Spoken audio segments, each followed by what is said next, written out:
All right, well, we got two bikes here.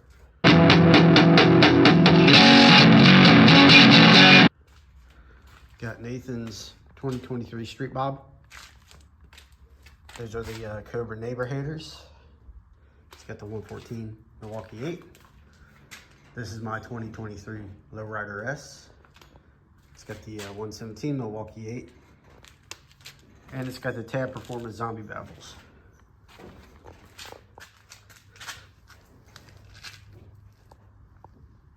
It does have baffles in it, but they're pretty much wide open.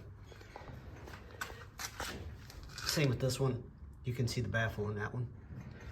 So let's see what how they sound. First, I'm gonna start with Nathan's bike here.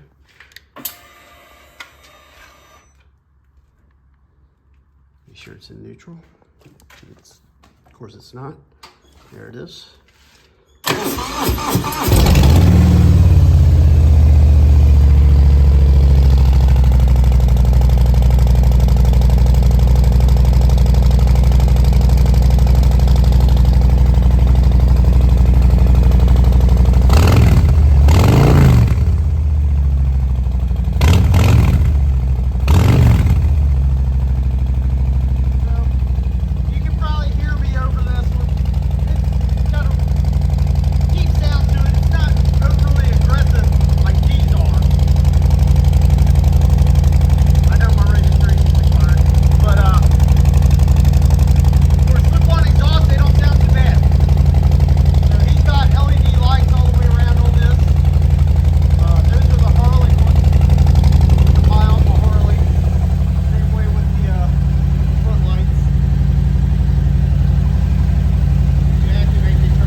So those are the Cobra neighbor haters.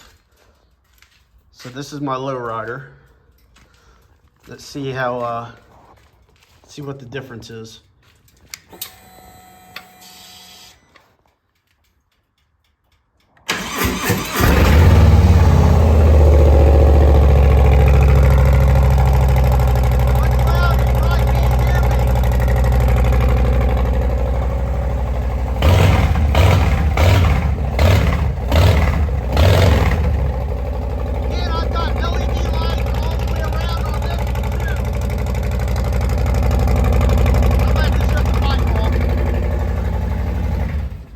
Shut that off. Okay, so that's the factory LED. Those are Kikurin. I think that's how you pronounce them. They're LED inserts. Harley didn't. I couldn't find any from Harley, so they're diffused. So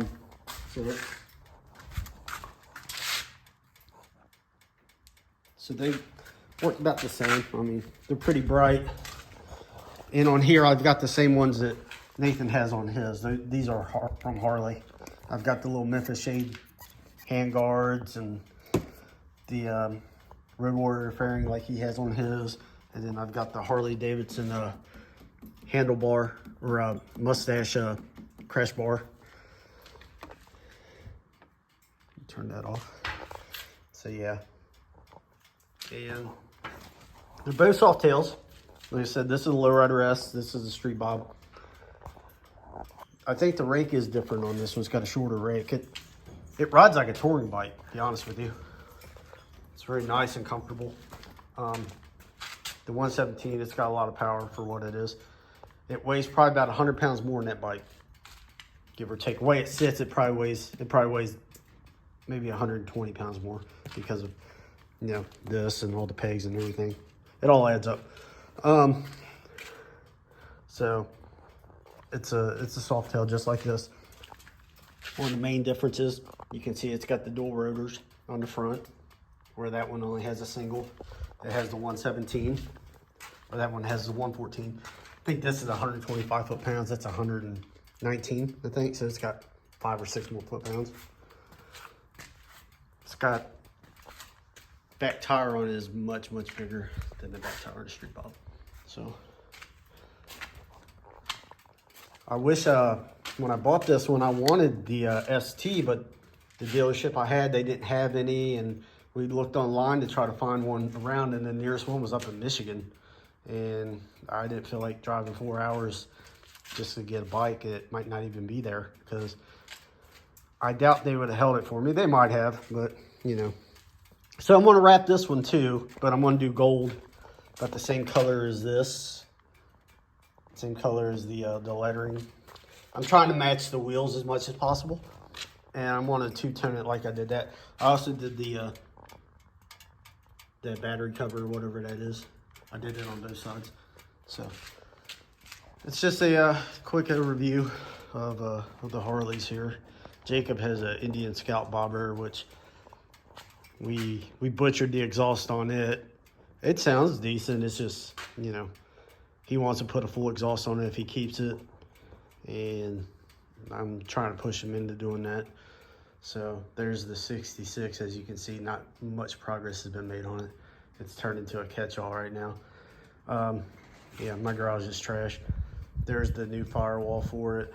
There's the cowl assembly. And then I've got the cowl caps over here on the other side. I've got the floor pan. I'm probably going to put an entire floor pan in this car. I think that's what I'm going to do. Because I looked underneath the torque boxes underneath the rear end, and it's got some rot on it. So I think it probably, you know, it's got rust on the transmission tunnel and everything else. So I figured might as well just put a new floor pan in it. There's a place down here in Kentucky I can drive a truck down there, and it'll fit in my truck. If not, I'll get a trailer and pull it up. So, but yeah, I mean, it's toast. This car's been out in the weather, and unfortunately these things rot. Like I said, I'm gonna put a new front end on it, and I'm gonna put a Coyote crate on it, because I plan on putting a Gen 2 in it like I have in my 17. So, but that's about where we're at.